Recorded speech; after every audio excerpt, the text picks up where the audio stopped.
பாட்டாளி மக்கள் கட்சியா பல வருஷம் பல வருடங்களாக என்ன மாதிரி யார் பேசியிருக்க மாட்டாங்க, சப்போர்ட் பண்ணியிருக்க மாட்டாங்க. உண்மையை சொல்லிடுங்க. காரணம் என்னன்னா, அந்த காலத்துல இருந்து போராடின கட்சி. அன்புமணியை பத்தி கேட்டீங்க. அன்புமணிய ஜாதகம் பத்தி பாத்தீங்கன்னா மேசராசி பரி நட்சத்திரம். ஜாதகம் வந்து அந்த அளவுக்கு ஒரு பெரிய பவர் கிடையாது அவரோட ஜாதகம். ஏன்னா நான் உண்மையை சொல்லணும். மத்தியில மந்திரி சபை மோடி அரசு வந்து விரிவாக்கம் பண்ண போறாங்க. அந்த விரிவாக்கம் பண்ணலாம் கூட அன்புமணி ஐயாவுக்கு வந்து அதுல கிடைக்க வாய்ப்பு இல்லை. சௌமியா அன்புமணியை பத்தி கேட்டீங்க. அவங்களுக்கு கிரகங்கள்லாம் ஆட்சி உச்சம்லாம் நல்ல பவரா இருக்கு. கிரகங்கள்லாம் 2-3 கிரகம் வந்து ஆட்சி பெற்றிருக்கு. ஜாதகம் நல்ல பவர். அன்புமணி ஐயாவோட ஜாதகம் சௌமியா அம்மாவுக்கு நல்ல பவரா இருக்கு. இப்ப பிரசண்டா 2026-2027 இவங்க தமிழகத்தில் அமைச்சரவையில் பங்கு பெறதுக்கான வாய்ப்புகள் மிக பிரகாசமா இருக்கு. தமிழக வெற்றி கழகத்தோட பாட்டாளி மக்கள் கட்சி இணைய வாய்ப்பு இருக்குன்றீங்களா? கூட்டணி கட்சி இணையாது, கூட்டணி. பார்லிமெண்ட்டை பொறுத்த வரைக்கும் வரப்போற 2029 நான் தான் சொல்லிட்டு இருக்கேன். ஃபர்ஸ்ட் 2வது இப்பயும் சொல்றேன். வரப்போற பார்லிமெண்ட் எலெக்ஷன்ல வந்து 3வது அணி ஒன்று உருவாகும்.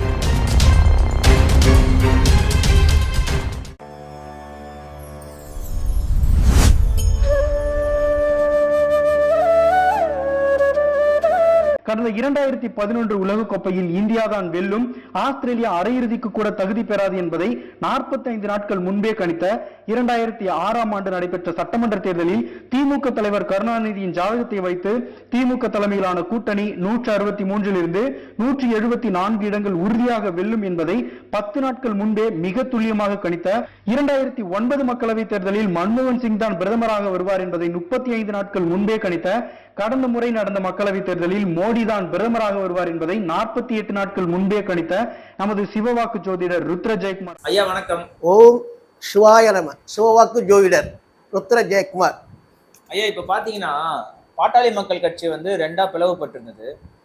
அன்புமணி ஐயாவும் சரி, ராமதாஸ் ஐயாவும் சரி, 2 பேரும் தனித்தனியா இருந்தாங்க. இப்போ அவங்க 2 பேரும் இணக்கமா போற மாதிரி ஒரு சூழ்நிலை ஏற்பட்டிருக்கு. இணக்கமா ஆயிட்டாங்க ஆக்சுவலி சொல்ல போனா. இப்போ வந்து அன்புமணி ராமதாஸ் அவர்களுடைய அரசியல் எதிர்காலம் எப்படி இருக்கும், அதுக்கப்புறம் ராமதாஸ் அவருடைய அரசியல் எதிர்காலம் எப்படி இருக்கும், அதுக்கப்புறம் சௌமியா அன்புமணி இருக்காங்கல்ல, அவங்களோட அரசியல் எதிர்காலம் எப்படி இருக்கும், இதை பத்தி கொஞ்சம் அவங்களோட ஜாதக அடிப்படையில கொஞ்சம் கணிச்சு சொல்ல முடியுமா? கண்டிப்பா சொல்றேன். ஸ்ரீ வாங்கி 27 நம்ம சேனல். இந்த சேனலை பொறுத்த வரைக்கும் இன்னும் கண்டினியூ வீடியோகள் வரும், நல்ல நல்ல வீடியோ வரும். பேருக்கெல்லாம் சொல்றாள் கிடையாது. நம்ம வந்து 25 வருஷத்துக்கு மேலே பல ரெக்கார்டுகள் பண்ணியிருக்கோம். அதை தயவுசெய்து சேனலை சப்ஸ்கிரைப் பண்ணி லைக் பண்ணி ஷேர் பண்ணுங்க. நிறைய விஷயம் உங்களுக்கு கிடைக்கும். உலக அதிசயங்கள், உலக விஷயங்கள் அத்தனையும் சொல்லியிருக்கோம். அதே மாதிரி பாட்டாளி மக்கள் கட்சியா பல வருஷம் பல வருடங்களாக என்ன மாதிரி யார் பேசியிருக்க மாட்டாங்க, சப்போர்ட் பண்ணியிருக்க மாட்டாங்க. உண்மையை சொல்லிடுங்க. காரணம் என்னன்னா, அந்த காலத்துல இருந்து போராடின கட்சி. விவசாயிகளுக்காண்டியும் சரி, எல்லா விஷயத்துக்காண்டியும் போராடின கட்சி. இந்த 2 வருஷமா அவங்க அப்பா பிள்ளைக்குள்ள பிரச்சனை ஆகிருந்தனால நான் எந்த வீடியோவும் விடலை. முதல்ல இந்த கேள்வி கேட்டதுக்கு முதல்ல உங்களுக்கு நன்றி. காரணம் என்னன்னு கேட்டிங்கன்னா, 2 வருஷமா அவங்களை பற்றி நான் பேசவே இல்லை. காரணம் 2 பேரும் பிரிஞ்சுட்டாங்க. எல்லாருக்கும் அதில் வந்து பயங்கர வருத்தம். இப்போ ஒன்று சேர்ந்துட்டாங்க. முதல்ல வாழ்த்துக்கள் ஐயா ராமதாஸ் ஐயாவுக்கு அவர்களுக்கும் அன்புமணி ஐயாவுக்கும் வாழ்த்துக்கள் முதல்ல இணைஞ்சதுக்கு. இப்போ இவங்களை பற்றி கேட்டிருக்கீங்க. இன்னும் ராமதாஸ் ஐயா பொறுத்த வரைக்கும் இன்னும் அன்புமணியை தான் எல்லாம் பார்த்துக்குவார். ராமதாஸ் ஐயா பொறுத்த வரைக்கும் ஓய்வு எடுப்பார். ஏன்னா வயதாகிட்டு 86 வயசுக்கு மேலே ஆகிட்டு அவருக்கு. இன்னும் வாழ்க்கையில் வந்து ஓய்வு எடுப்பார். இன்னுமே அவருக்கு வந்து எந்த குறையும் இருக்காது. மன நிறைவோடு இன்னுமே நல்லபடியாக இருப்பார். செல்வாக்கோட ஆரோக்கியத்தோடு நல்லபடியாக இருக்கணும். அன்புமணியை பற்றி கேட்டீங்க. அன்புமணிய ஜாதகம் பற்றி பார்த்தீங்கன்னா மேசராசி பரி நட்சத்திரம். ஜாதகம் வந்து அந்த அளவுக்கு ஒரு பெரிய பவர் கிடையாது அவரோட ஜாதகம். ஏன்னா நான் உண்மையை சொல்லணும். ஒவ்வொருத்தருக்கும் சொல்கிறப்ப சொன்ன பாருங்க, விஜய்க்கு பயங்கரமான ஜாதகம், உதயநிதிக்கு நல்ல ஜாதகம், அதோட நல்ல ஜாதகம் வந்து விஜய்க்குன்னு சொல்லியிருக்கேன். அதுக்கு 2 பேரோட பயங்கர ஜாதகம் அண்ணாமலை அப்படின்னு சொல்லியிருக்கேன். அந்த அடிப்படையில் இவர் ஐயாவுக்கு வந்து ராமதாஸ் ஐயாவுக்கு வந்து அவர் ஜாதகம் வந்து தேவையில்லை. அவர் துளராசி, அவருக்கு இனிமேல் பிரச்சனை இல்லைன்னு வச்சுங்க. இவரை பொறுத்த வரைக்கும் அன்புமணியாவை மேசராசி 7 ஆரம்பி நடந்துகிட்டு இருக்கு. பறை நட்சத்திரம். ஒரு காலத்தில் வந்து மத்திய அமைச்சர் ஆனார். மத்திய அமைச்சர் ஆகி நல்ல சேவை செஞ்சார். 108 ஒரு பிரிவில் தான் கொண்டாடப்பட்டது. நல்ல சேவை செஞ்சு நல்ல பேர் போலது. அது வந்து அந்த நேரத்தில் அவருக்கு வந்து விபரீத ராஜயோகம் கிடச்சிச்சு. ஆனால் அதுக்கப்புறம் எம்பி எலெக்ஷன்லேருந்து ஜெயிக்க முள்ளான மேலே எம்பியாக வந்துட்டு இருக்காரே தவிர, இப்போ மத்தியில் மந்திரி சபை மோடி அரசு வந்து விரிவாக்கம் பண்ண போகிறாங்க. அதை விரிவாக்கம் பண்ணால் கூட அன்புமணி ஐயாவுக்கு வந்து அதில் கிடைக்க வாய்ப்பு இல்லை. ரெண்டாவது இன்னொரு விஷயம் என்னன்னு கேட்டிங்கன்னா, அன்புமணி ஐயா வந்து அதில் அந்த கூட்டணி விளையிடுவார், அது ஒரு முக்கியம். அதனால் அன்புமணி ஐயாவுக்கு இப்போதைக்கு மினிஸ்டர் மத்தியில் மினிஸ்டர் ஆகிறதுக்கு வாய்ப்பு இந்த பிரிவில் கிடையாது, 2029 அப்புறம் ஆனால் பார்க்கலாம். அடுத்து சௌமியா அன்புமணியை பற்றி கேட்டீங்க. அவங்க ஜாதகம் நல்ல போர் புள்ளி ஜாதகம். நான் ஏற்கனவே சொல்லியிருக்கேன் அவங்க ஜாதகத்தெல்லாம் பற்றி. அவங்களாம் உலக லெவலில் பேர் ஐநாலெல்லாம் பேசியிருக்காங்கன்னு சொல்லியிருக்காங்க, நடந்திருக்கு. இன்றைக்கி ஜெயிச்சு சட்டசேவை கலக்கிக்கிட்டு இருக்காங்க. உங்கள் ஜாதகத்தை பற்றி உத்தட்டாதி நட்சத்திரம் மீன ராசி. அவங்களுக்கு கிரகங்கள்லாம் ஆட்சி உச்சம்லாம் நல்ல பவராக இருக்குது. கிரகங்கள்லாம் 2-3 கிரகம் வந்து ஆட்சி பெற்றிருக்கு. ஜாதகம் நல்ல பவர். அன்புமணி ஐயாவோட ஜாதகம் சௌமியா அம்மாவுக்கு நல்ல பவராக இருக்குது. அதனால அந்த ஜாதகத்தை பொறுத்த வரைக்கும் அவங்க மிக மிக உயர்ந்த இடத்துக்கு வரதுக்கான வாய்ப்புகள்லாம் இருக்குது பிற்காலத்தில். இப்போ ப்ரெசண்டாக 2026 2027 இவங்க தமிழகத்தில் அமைச்சரவையில் பங்கு பெறதுக்கான வாய்ப்புகள் மிக பிரகாசமாக இருக்குது. தமிழ்நாட்டில் மினிஸ்டராக வருவாங்க. காரணம் என்னென்னா, தமிழக வெற்றி கழகத்தோட பாட்டாளி மக்கள் கட்சி இணைஞ்சி கூட்டணி அமைத்து ஆதரவு கொடுத்து இவங்களும் ஆட்சியில் பங்கு பெற்று சிறப்பான ஆட்சியை கொடுப்பாங்க.